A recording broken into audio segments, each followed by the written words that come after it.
Շնորհակալություն, ազգային ժողովի մեծարգո նախագահ, հարգելի գործընկերներ, պարոն Ալեքսանյանը ոնց որ դեմ չի, պարոն Քոչարյան, նույնիսկ իր ծննդյան օրով համաձայնա, որ դուք իրեն դատի տաք։ Ինքը իրան նվեր է անում։ Իսկ պարոն Քոչարյան, պարոն Ռուբինյանի ելույթից հետո եք շարունակում հպատանալ։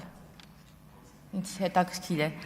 Մեկ էլ կուզենամ մի անգամ ձեր խոսքերից մեկում խոսեք, թե ինչպիսի մեծ հպատություն եք զգում, երբ խոսում ենք գույք պատքի դիմաց գործարքից։ Ինձ դա միշտ հետաքրքրել է, ինչևէ։ Իրականում ես ուրիշ բանի մասին եմ խոսում, այլ ելույթի եմ ուզում անդրադառնալ։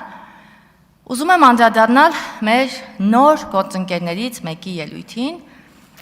որովհետև ասաց, որ դահլիճում երկու հոգի կան նստած, ինձ եւ պարոն Խաչատրյանին նկատի ուներ, պարոն Արամ Խաչատրյանին, Անդրանիկ Գևորգյանը։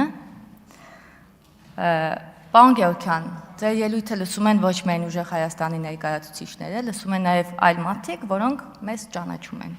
Ձեզ էլ են ճանաչում, մեզ էլ են ճանաչում, ինձ էլ են ճանաչում։ Եվ եկել այստեղ խոսում եք ընտրությունների հետ կապված ինչ-որ հարցերից, խոսում եք ահաբեկումներից, աշխատանքից ազատելուց, աշխատանքի խոստումներից, հետո խոսում եք այն բաղձալի կոմբայնից, այդ շատ լուրջ այդ կոմբայնի հարցը, շատ լավ կլիներ, եթե ամեն ինչ ձեր ասածով լիներ, սակայն այդքան էլ այդպես չի։ Հիմա հերթով, երբ ասում եք ահաբեկումներ են տեղի ունեցել ու այսպես ներկայացնում եք,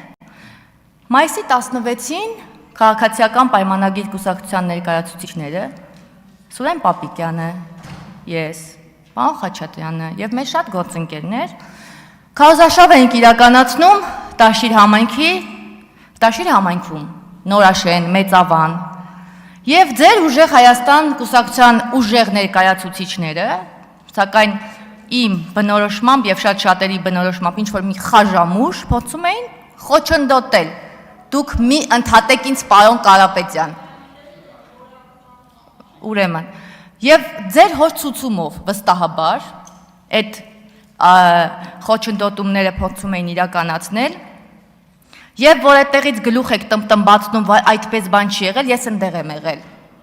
Ես ընդեղ եմ եղել, երբ որ ինչ-որ մեկ եկավ իմ թևից բտնեց, շպտեց, ասեց դու ես Մեծավան ինչի ես եկել, դուք հիմա ասենց նայում եք ինձ ասում, այդ մարդը ձերբակալված է, սուտ չի։ Չէ, իմ... Հարգելի գործընկերներ, հիմա... վստահ եմ, ես քաղաքական գնահատական... Մի վարքյան, հարգելի գործընկերներ, ուզում եք, որ ձեր խմբակցության ելույթ ունեցողների հետ, երբ որ իրանք ելույթ ունենան, մեր խմբակցության պատգամավորները անընդհատ բանավեճի բռնվեն ելույթի ժամանակ։ Պատրաստ եք դրան։ Չէ, խնդրում եմ, համբերատար լսեք, ձեր խմբակցությունից դեռ երկու ելույթ ունեցող էլ կա։ Եթե բան ունեք ասելու, ասեք թող ասեն։ Հիմա խնդրում եմ մի դիալոգի մեջ իմ հետ մտեք, ոչ մի վերավորական արտահայտություն չի արվել, շարունակեք ձեր ելույթը, Տիկին Դավոյան, մի ընդհատեք Տիկին Դավոյանը։ Ես արգին վարքյաններ կոչեցի, խնդրում եմ նկատի ունենալ։ Վերականգնեք Տիկին Դավոյանի ժամանակ։ Ես իմ կարծիքները եւ իմ գնահատականները տալիս եմ, եթե համաձայն չեք, ելույթով արձագանքեք։ Եվ այդտեղ որոշ մարդիկ իրենց շատ վատ էին պահում եւ փորձում էին խոչընդոտել մեր քարոզարշավը։ Ես կարող եմ այդտեղ բնորոշել, այդ որ ասում եք ահաբեկում էիք մեզ, այդտեղ ինչ էր կատարվում,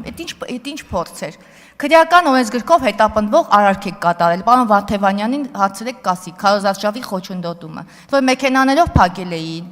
այն որ մենք քայլում ենք, մեր դեմը կանգնել էին, բազմաթիվ տեսանյութեր կա, ձերբակալված անձինք կան, կալանավորված անձինք կան, ոչ մի բան չի եղել, ես հորինում եմ,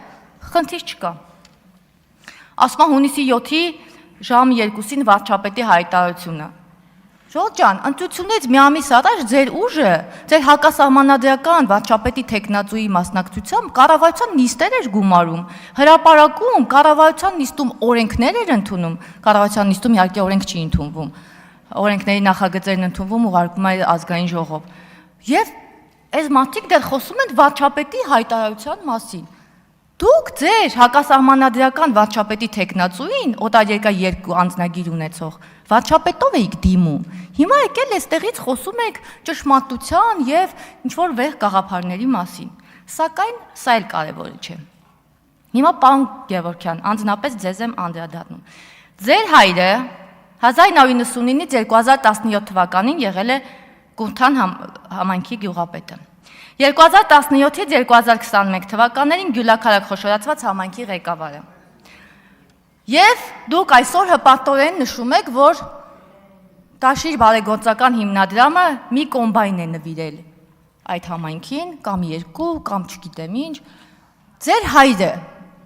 չէր կարողանում տարածքային զարգացման հիմնադրամից գյուղ տեխնիկա խնդրել իր համայնքի համար։ Այդ ո՞նց է լորիբերտ համայնքը տենց տեխնիկական հագեցվածություն ունի, մեր ձերը չուներ։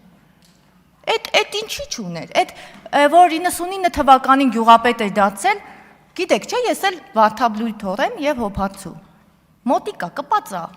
Ուզում եմ այդ գիտեք ինչ եմ ասում, մեր լորի մի խոսք կա, չի ասում գեղից մատ կա։ Խոսելուց մի քիչ մտածեք։ Գյուղից խոսելուց մի քիչ մտածեք։ Իսկ ինչու չկար կոմբայն։ Ինչու չկար։ Կարողա կար, հետո չկար։ Գիտեք ինչի չկար։ Ես հիմա մեր բոլոր գործընկերներին եւ մեր քաղաքացիներին դրա մասին էլ կպատմեմ։ Չկար, որովհետև չէր ուզել։ Չկար, որովհետև չէր ուզել, որ ունենար։ Իսկ ինչու։ Որովհետև կարդում եմ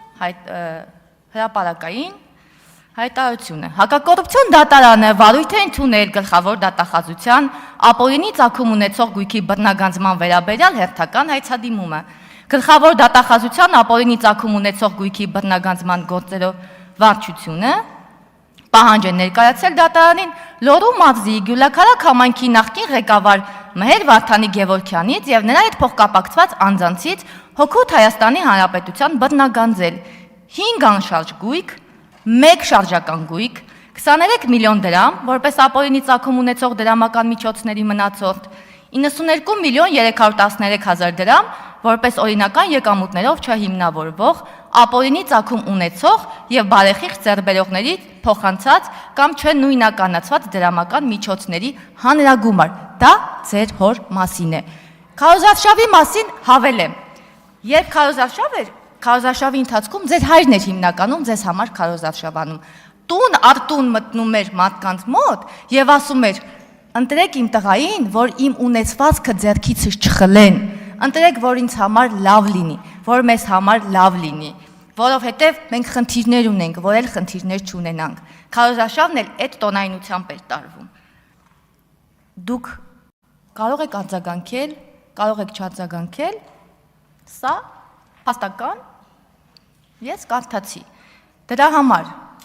այդ կոմբայնով ուրախանալու փոխարեն, այդ կոմբայնի գովազդի մեջ նկարահանվելու փոխարեն, կարող էր ձեր հայրը այդ ամբողջ տարածքի վրա այնքան ներդրում ունենալ համայնքային եւ պետական միջոցներով, որ դուք այսօր հանգիստ կարող եք գալ եւ ասել իմ հայրը այդտեղ գյուղապետ է եղել, համայնքապետ է եղել, մենք այսքան բան ենք արել։ Բայց դուք այստեղ եկել եք դառնալով падգամավոր, բարեգործական հիմնադրամներով եք ուրախանում։ Դուք պետական պաշտոնյան տարբերեք այլ գործունեությամբ զբաղվող անձանցից։ Պետական պաշտոնյան իր գործառույթներն է իրականացնում այլ կերպ եւ այլ ձևերով։ Կարող եք նաեւ կարդալ օրենսդրությունը կապված պետական պաշտոնյաների հետ։ Այսքանն եմ ուզում ասել եւ մի գործընկերել ունենք, վստահ եմ, որ շուտով նա էլ ելույթ կունենա, ձեր գործընկերը, ձեր կողքը նստած Վրույր Այվազյանը, պարոն Այվազյան, որ ելույթ ունենալու լինեք, մի քիչ խորը դուք էլ մտածեք, էլի, մի քիչ էլ ձեր մասին կպատմեմ, շնորհակալություն։